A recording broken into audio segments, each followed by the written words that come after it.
saya sudah dari dulu kepengen buat ngecok. Maka waktu itu Iya. saya cobain colok, akhirnya kesetrum.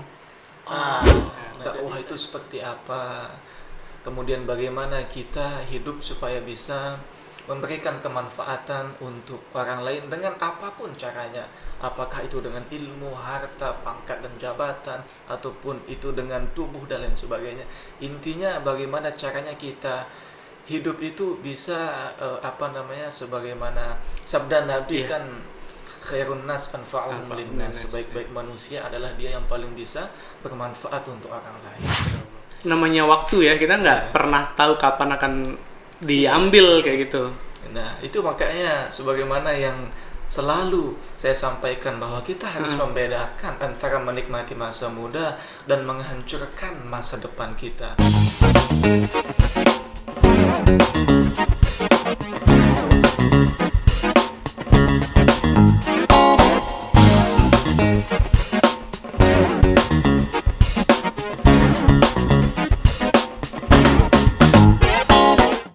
Waktu itu saya mikir kalau sekarang saya masuk ke jebakan ini, itu bisa jadi saya akan sangat sulit untuk keluar.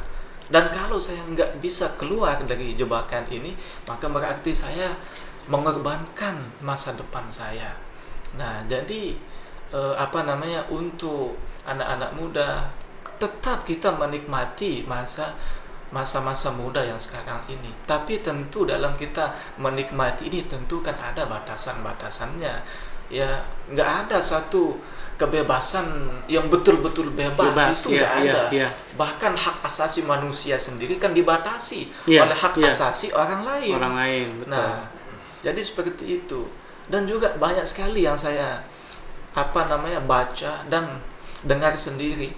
Loh, kan saya nggak menyakiti orang lain. Iya, kita nggak merugikan orang lain juga gitu. Kalau saya berbuat dosa saya sendiri gitu kan. Betul. Kan saya nggak maling, kan saya juga nggak merugikan orang lain. Betul, dia tidak membuat orang lain merugi, tapi dia merugikan dirinya sendiri. Justru itu yang lebih berbahaya. Kan kita hidup ini, selain kita menghormati hak-hak orang lain, hormati juga hak-hak diri kita. Betul. Diri kita ini juga ya memiliki hak, bahwasanya kita ini harus memiliki masa depan yang baik, ya, bahwasanya kita harus hidup yang baik. Itu hak daripada diri kita. Jangan sampai kita dengan dalih kita hendak mengambil hak orang lain, tapi kita justru menghancurkan hak diri kita sendiri. Nah, jadi ya ini kan kita masih muda. Memang banyak sekali godaan. Kalau bahasa sekarangnya self love gitu ya. Betul. Banyak sekali tantangan yang ada di masa sekarang, bahkan di masa depan nanti.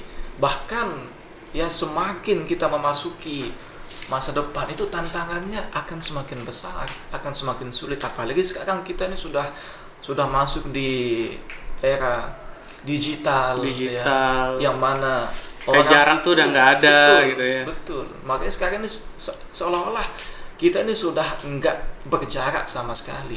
Maka untuk kita bisa bersaing di masa depan itu, kalau kita nggak memiliki skill yang bisa diandalkan, maka kita akan sangat-sangat sulit untuk bisa berkembang di masa yang akan datang. Bahkan mungkin untuk kita bisa bersaing itu akan sangat-sangat sulit kalau kita tidak memiliki skill ataupun kemampuan yang ada. Dan sekarang ini saat yang terbaik untuk kita melatih ataupun mengasah skill ataupun kemampuan yang ada. Kalau masa sekarang ini kita abaikan, ayolah mumpung kita masih muda. Maka kapan kita akan melatih skill yang ada? Kalau kita sudah jadi tua itu sudah game over. Di satu waktu saya didatangi oleh salah seorang kawan saya. Nah, yang mana kawan saya ini sudah menjadi atlet sebenarnya. Atlet yang lingkupnya itu bukan lagi daerah, bukan lagi nasional, internasional. Nah, dan waktu itu dia bimbang lah gitu kan istilahnya. Apakah dia akan tetap berada di dunia atletnya ini, yang mana gajinya itu sudah dijamin. Nah, jadi sekian juta dalam waktu 1 bulan itu sudah pasti akan dia dapatkan. Tapi di satu sisi dia ini juga mikir, kalau saya sibuk hanya di sini-sini saja, saya akan sulit untuk bisa menggapai akhirat saya. Maka waktu itu dia pun ingin lebih fokus ke bidang keagamaan waktu itu. Maka dia itu ditelepon waktu itu. Kamu mau jadi apa, katanya, kalau kamu meninggalkan dunia yang sudah kamu bangun Ya, ini? passionnya gitu. Iya, kamu mau jadi apa di masa depan? Di masa depan kamu akan jadi seperti apa, katanya. Maka waktu itu saya bilang sama dia ini, yang datang ini, coba kamu tanya ke orang yang bilang seperti itu, apa yang dia maksud dengan masa depan? Kalau yang dia maksud dengan masa depan 10 tahun lagi, apakah ada jaminan kamu bisa sampai ke masa depan yang 10 tahun itu? Betul. Tapi ada masa depan yang hakiki yang pasti siapapun akan mencapainya. Apa itu akhirat? Siapapun pasti akan mencapai masa depan itu. Nah, jadi untuk apa kita mengorbankan masa depan yang pasti akan kita rasakan untuk masa depan yang belum tentu akan kita rasakan? Benar. Nah, Kita jadi, nyampe apa enggak kita nggak tahu gitu. betul. Nah, jadi sekarang umpamanya saya siapkan tabungan umpamanya sampai sekian miliar untuk 20 tahun lagi. Apakah ada jaminan saya hidup sampai 20 tahun lagi? Iya. Nah, Bisa nggak tapi kita merasakan yang kita sudah betul siapkan betul. gitu ya? Tapi yang namanya masa depan akhirat pasti akan kita alami. Apakah kita masih tua? Apakah Masih muda? Iya, betul. Apakah kita masih muda ataukah kita sudah tua? Pasti kita akan mencapai masa depan yang bernama akhirat. Maka itu masa depan yang sebenarnya. Kalau masa depan 10 tahun, 20 tahun itu kan masih belum tentu. Tapi tetap kita siapkan. Nah, jadi untuk kita membangun masa depan kita di dunia tetap. Tapi jangan sampai sibuknya kita untuk mempersiapkan masa depan dunia yang belum tentu akan kita alami. Jangan sampai itu membuat kita lupa untuk mempersiapkan masa depan kita yang pasti akan paling pasti. Ya, betul. Luar biasa. Ini kalau ngobrol gini vibes Ramadannya udah terasa banget nih. Saya tuh jadi langsung mikir ya. Ini kayaknya Ustadz Fayadi bukunya banyak banget kayak yang dibaca ya. Baca buku apa aja nih? Nah, kalau kita kitab membahas apa aja gitu yang tentang buku ataupun kitab, itu memang saya itu di kamar itu ada satu lemari yang khusus memang untuk buku, untuk kitab dan lain sebagainya. Nah, dan memang saya itu kalau sekarang lebih fokus untuk mengkaji kitab-kitab dari para ulama yang berbahasa Arab. Dan itu memang betul-betul yang dari dasar. Berarti menguasai huruf Arab gundul berarti ya? Alhamdulillah. Masya Allah. Alhamdulillah. Dan memang saya itu kalau sekarang memang berusaha untuk mengkaji sesuatu itu memang dari akarnya sampai ke pucuknya. Nah, jadi saya nggak mau tiba-tiba saya baca yang pucuknya tanpa saya tahu yang akarnya. Nah, jadi saya itu memang fokus untuk mengkaji yang mulai dari paling dasar. Apakah itu dari mulai bahasanya dulu, ya, bahasa Arab dan lain sebagainya. Yang mana terus masuk ke kitab-kitab yang tipis dulu, kemudian baru ke yang lebih tebal dan lain sebagainya. Dan ketika saya mengkaji kitab-kitab yang seperti itu, ya di saat itulah saya sadar bahwa dunia ini ataupun ilmu itu sangat-sangat luas. Ya, ilmu itu sangat-sangat luas. Bahkan para ulama yang hidup di zaman dahulu yang dengan segala keterbatasan yang ada mampu untuk menghasilkan kitab yang begitu luar biasa dalam keilmuannya. Bahkan jadi runutan sampai saat ini gitu. Betul, dan itu yang sangat-sangat memacu dan memicu saya. Bahkan itu yang selalu memotivasi saya, bahwasanya para ulama yang di zaman dahulu dengan segenap keterbatasan yang ada menghasilkan sesuatu yang maksimal. Tapi mengapa kita dengan segenap fasilitas yang ada tapi justru menghasilkan sesuatu yang minimal?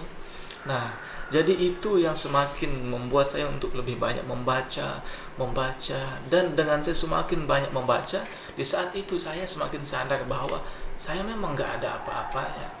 Banyak sekali di ketika saya sedang membaca, saya mengatakan, Masya Allah, kok bisa yang para ulama dengan untuk berpindah dari satu tempat ke tempat lain itu hanya berjalan kaki. Untung-untung kalau ada unta ataupun kuda, Iya. itu masih sangat-sangat untung. Dan jalannya panas banget. Betul, di situ. dan itu belum dia panas, Iya. belum dingin, belum dia menghadapi ada apa namanya, begal, Gangguan, ya. gangguan dan lain sebagainya. Tapi itu apa namanya sama sekali tidak mematahkan semangat dan lain sebagainya. Nah, jadi Justru hal-hal malah seperti membangkitkan semangat itu, ya. betul. Nah, jadi hal seperti itu yang lebih Artinya membuka wawasan. apa yang kita miliki, maksudnya fasilitas, keadaan segala macam itu juga bisa menjadi salah satu faktor ya, Ya, yang bikin kayak gini. Orang tuh menjadi kreatif karena kiri kemudian aktif gitu kan. Jadi kreatif gitu. Iya. Jadi harus bergerak, ibaratnya kayak ini keadaan harus dirubah gitu, Iya. harus diubah gitu. Nah, begitu mungkin yang terjadi pada selain mencintai ilmu pengetahuan ya, Iya. di ulama-ulama pada zaman dahulu gitu. Iya. Nah, sementara di anak-anak muda zaman sekarang kan fasilitas lengkap, Iya. fasilitas pribadi nggak usah deh diomongin, fasilitas umum aja itu udah banyak banget kan. Di masjid-masjid juga udah banyak banget kitab-kitab disediain segala macam gitu. Bahkan ada masjid yang menyediakan wifi gitu kan. Iya. Nah, ini berat banget gitu untuk kayak menyentil anak-anak muda kita nih. Ini kamu fasilitasmu udah bagus banget gitu loh, tapi malah nggak bisa dipakai untuk menghasilkan suatu karya itu loh. Betul. Ini kan berarti kayak ada semacam keadaan yang nyaman itu malah bikin kita tuh nggak bisa berkembang gitu loh. Iya.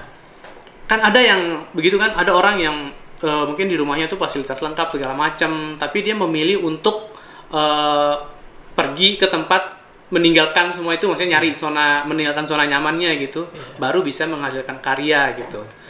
Sementara kalau kita lihat ya, makanya aku tuh mikir, kok bisa sih ada yang begini gitu. Kalau ada sekelompok orang kan enak banget nih dunia gitu kan, fasilitas lengkap gitu kan, circle udah bagus gitu kan, maksudnya circle keluarga, kemudian segala macem gitu. Gimana caranya bisa mau gitu loh, mau untuk ini kan maksudnya mau keluar dari zona nyamannya gitu, maksudnya belajar hal yang buat orang lain itu ini hal yang udah membosankan mungkin buat anak-anak muda sekarang, udah jarang banget orang yang mau belajar gitu. Iya. Ini motivasi paling dalam itu apa gitu loh? Kenapa nggak milih jadi selebgram aja deh gitu. Jadi artis aja deh gitu kan? Semua mendukung nih soalnya nih, mendukung banget gitu. Apa sih motivasinya gitu? Sehingga lebih memilih ke keadaan yang sekarang gitu, di tengah fasilitas dan semua yang seharusnya tuh bisa tinggal ongkang-ongkang gitu, tinggal menikmati gitu loh. Betul. Nah, jadi memang saya itu selalu berpikir ya, bahwa fasilitas ini hanya alat. Dia bisa baik kalau kita memang gunakan itu dengan baik. Tapi sebaliknya dia itu bisa menjadi senjata yang akan membunuh kita kalau kita tidak manfaatkan dia dengan baik. Umpamanya di media-media sosial. Ya, sosmed ini ya sama halnya dengan pisau. Pisau itu akan baik kalau berada di tangan chef ataupun koki. Tapi dia akan jadi senjata yang mematikan apabila kita berikan ke tangan orang yang tidak tepat. Nah, jadi memang ini ya semua tergantung dengan bagaimana caranya kita untuk berpikir. Ya, atau bagaimana kita menanamkan mindset yang ada. Bahwasanya boleh kita untuk bermain, boleh kita untuk menikmati kopi di kafe, boleh kita untuk nongkrong dan lain sebagainya, itu boleh.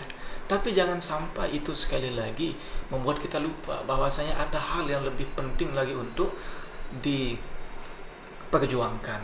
Nah, jadi sedikit saya bercerita ya, di antara hal yang selalu membuat saya termotivasi itu adalah sebenarnya bagaimana saya melihat warga dan juga masyarakat yang ada di Kota Mataram secara umumnya dan yang ada di kampung saya secara khususnya. Jadi dulu Mas Haji, sebelum saya berangkat ke Malaysia waktu itu untuk studi di sana, saya itu sekitar H-2 sebelum saya berangkat itu, di salah satu kajiannya Bapak di masjid, saya itu dipanggil secara khusus untuk berdiri di hadapan jamaah. Nah, jadi saya itu berdiri di hadapan jamaah, kemudian Bapak yang waktu itu bilang, sekalian jamaah, ini anak saya akan berangkat ke Malaysia untuk studi S1-nya, mohon untuk didoakan, mohon untuk diberikan semangat, motivasi dan lain sebagainya.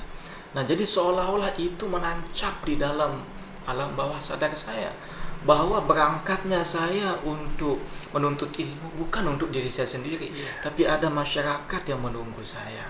Nah, jadi itu ya yang sangat-sangat saya pegang. Bahkan saat saya berada di Malaysia waktu itu, ya, jadi asrama saya di Malaysia itu di depannya ada lapangan futsal, di belakangnya ada lapangan basket, di sebelah kanannya ada lapangan voli. Jadi segala macam fasilitas di kampus itu ada. Bahkan hampir setiap hari saya diajak, ayo kita main basket, ayo kita main futsal, ayo kita main voli. Tapi saya mikir waktu itu, kalau saya datang ke sini untuk bermain, apa yang akan saya berikan untuk masyarakat yang sudah menaruh harapan besar di saya? Maka berangkatnya saya ke Malaysia itu seolah-olah di pundak saya ini ada tanggung jawab. Ada tanggung jawab yang besar sekali, bahwasanya ketika saya pulang, kalau saya hanya begini-begini saja, saya akan mengecewakan banyak orang. Orang tua saya akan kecewa, masyarakat pun pasti akan kecewa. Oh, dulu saya sudah support dia, saya sudah doakan, tapi mana hasilnya? Bahkan dulu Mas Haji, sebelum saya berangkat ke Malaysia itu, warga itu Masya Allah, ya, ada yang kasih saya baju, bahkan ada yang buatkan saya makanan yang bisa dibawa itu, ada abon, kemudian Masya Allah itu ada kacang-kacangan yang bisa saya bawa, dan serundeng, betul, dan datang ini semoga bisa sedikit untuk membantu dan sebagainya. Itu yang semakin menguatkan saya, bahwa makanya yang waktu itu sampai untuk menguatkan saya, jadi di atas meja belajar saya itu saya tulis, ya, di sana itu bahwa saya jita taliban walasta la'iban, saya tulis, wahai Fayadi, kamu datang ke sini untuk belajar, bukan untuk bermain-main. Itu yang saya tulis. Jadi setiap saya ada rasa, udahlah, janganlah belajar main-main, saya baca itu lagi, jita taliban walasta la'iban, wahai Fayadi, kamu datang ke sini untuk belajar, bukan untuk main-main. Kalau mau main-main, jangan datang ke sini. Kalau mau main futsal di Mataram banyak, ya. Betul. Kalau mau main basket di lapangan, di Mataram banyak lapangan. Kamu datang ke sini untuk belajar, bukan untuk belajar dan membawa tanggung jawab yang banyak gitu, yang besar gitu. Betul. Jadi itu yang luar biasa. Oke, jadi saya bisa menyimpulkan secara keseluruhan yang membuat sampai pada saat ini adalah ingin memberikan manfaat kepada orang lain gitu, kepada umat gitu. Itu yang benar-benar kayak terpatri banget gitu. Betul. Dan itu berawal dari kebiasaan waktu kecil, yang sering ikut dakwah, sering ikut kemana-mana. Walaupun tadinya nggak mengerti apa-apa, tapi namanya anak kecil kan setiap kata yang masuk itu terekam gitu. Dan itu yang menjadikan seorang Ustadz Fayadi ini tidak sulit untuk diarahkan oleh orang tuanya, bahkan nggak perlu diarahkan gitu, karena memang sudah berjalan secara di bawah sadarnya dia gitu.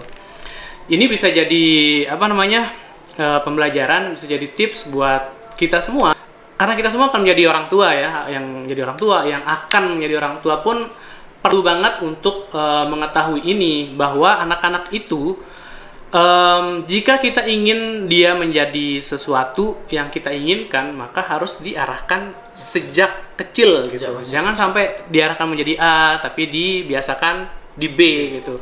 Itu akan menyulitkan kita dan akan membuat cekcok seperti kita bahas tadi gitu. Oke, terakhir saya ingin Ustadz Fayadi menyampaikan semacam ya apa kayak motivasi lah atau secara umum gitu untuk anak muda, terutama nih anak muda lah, fokus ke anak muda aja, karena yang paling susah disentuh itu karena masih ego gitu ya, anak muda. Nah mungkin karena anak muda yang menyampaikan gitu kan jadi lebih relate gitu. Jadi untuk kita semua ya, untuk diri saya sendiri, kemudian untuk semua anak-anak muda yang sedang menyaksikan podcast Imaji TV ini ya. Nah jadi masa muda ini hanya datang satu kali. Dia nggak akan pernah bisa diulangi kalau kita sudah melewatinya. Mungkin kita bisa saja untuk mengecat rambut kita supaya dia hitam kembali. Itu bisa saja. Tapi bagaimanapun mahalnya cat rambut yang kita beli, itu tetap saja tidak akan pernah bisa mengembalikan masa muda yang ada saat ini. Maka kalau masa muda yang hanya satu kali ini tidak kita manfaatkan dengan baik, maka kita pasti akan menyesalinya di masa yang akan datang. Nah, jadi untuk anak-anak muda, untuk diri saya sendiri, ya kita harus fokus ya untuk melakukan hal-hal yang akan memberikan kemanfaatan untuk diri kita di masa depan dan untuk orang lain yang ada di sekitar kita atau bahkan yang ada di kota Mataram ini. Dan memang ini bukan hal yang mudah. Ya, memang ini sulit, tapi ya memang ini sulit. Kalau ini mudah, maka mungkin hadiahnya itu kipas angin, Piring cantik. mungkin hadiahnya itu adalah piring cantik ya. Tapi hadiah daripada sulitnya kita membangun masa depan ini adalah kebahagiaan di dunia dan di akhirat. Maka untuk menutupnya, saya akan tutup dengan ungkapan dari Imam Asy-Syafi'i, bahwasanya beliau mengatakan biqadril kaddi tuktasabul ma'ali wa man talabal ula sahiral layali. Kemuliaan ataupun derajat yang tinggi di masa depan itu disesuaikan dengan tingkat kesulitan yang kita hadapi saat ini. Maka barang siapa yang menginginkan kesuksesan di masa depan, dia akan sedikit tidur di malam hari untuk mewujudkan mimpinya.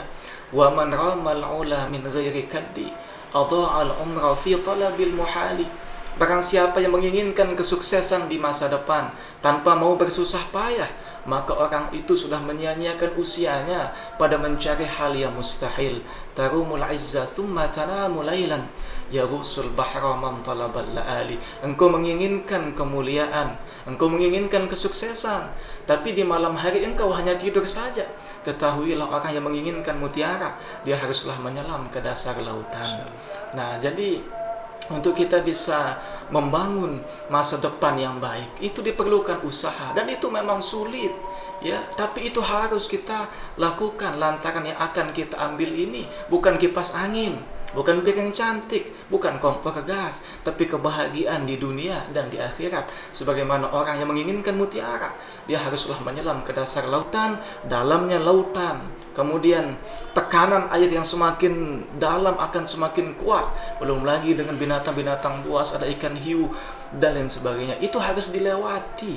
Untuk apa? Untuk mendapatkan sebuah mutiara. Maka untuk kita semua, anak-anak muda, tantangan kita akan semakin sulit di masa depan nanti. Maka mari kita manfaatkan ini untuk bisa menggapai kesuksesan, baik itu di dunia maupun di akhirat. Lantaran sekali lagi, masa muda ini hanya datang satu kali, dan inilah masa harapan. Jangan sampai masa harapan ini berubah ya jadi masa penyesalan kalau kita tidak manfaatkan dia dengan maksimal. Masya Allah, luar biasa. Saya sebagai yang akan segera menjadi mantan anak muda, benar-benar harus belajar. Insya Allah sudah ada ilmunya. Bagaimana nanti mungkin mencetak anak muda gitu. Insya Allah, mudah-mudahan ya. Didoakan. Amin. Semoga saya dan semua kita bisa memperbaiki lah generasi kita gitu. Karena bagaimanapun kan kita lihat sekarang agak cukup menyedihkan ya. Ya kalau secara kita di sosial media, tapi saya yakin banyak sekali anak-anak muda yang tidak main sosial media, yang tidak terlihat, yang justru melakukan pergerakan-pergerakan kebaikan-kebaikan seperti yang Ustadz Fayadi lakukan gitu. Oke, luar biasa sekali obrolan kita di episode kali ini, Imaji People, dan luar biasa teman ngobrol kita. Sekali lagi saya mengucapkan terima kasih banyak sudah menyempatkan hadir dan sharing. Ini adalah investasi akhirat untuk kita semua ya. Dan buat kalian yang merasa bahwa dakwah itu harus kaku, harus membosankan, lihat dong kita. Santai ya. Santai. Jadi nggak mesti harus kamu. Masalahnya sekarang tuh orang mikir dakwah tuh harus pakai gamis, gitu, harus jenggotan gitu kan. Nah, nggak mesti kayak gitu ya. Cukup kamu subscribe channel ini, kemudian kamu share ke teman-teman, itu sudah termasuk dari dakwah. Dakwah juga. Iya, karena kamu akan menjadi bagian dari kebaikan-kebaikan yang ada di video ini, teman-teman. Oke, terima kasih sudah menonton. Jangan lupa seperti biasa tekan tombol like, kemudian di subscribe channel ini, dan jangan lupa di share ke teman-teman kalian. Oke, terima kasih. Assalamualaikum warahmatullahi wabarakatuh. Waalaikumsalam.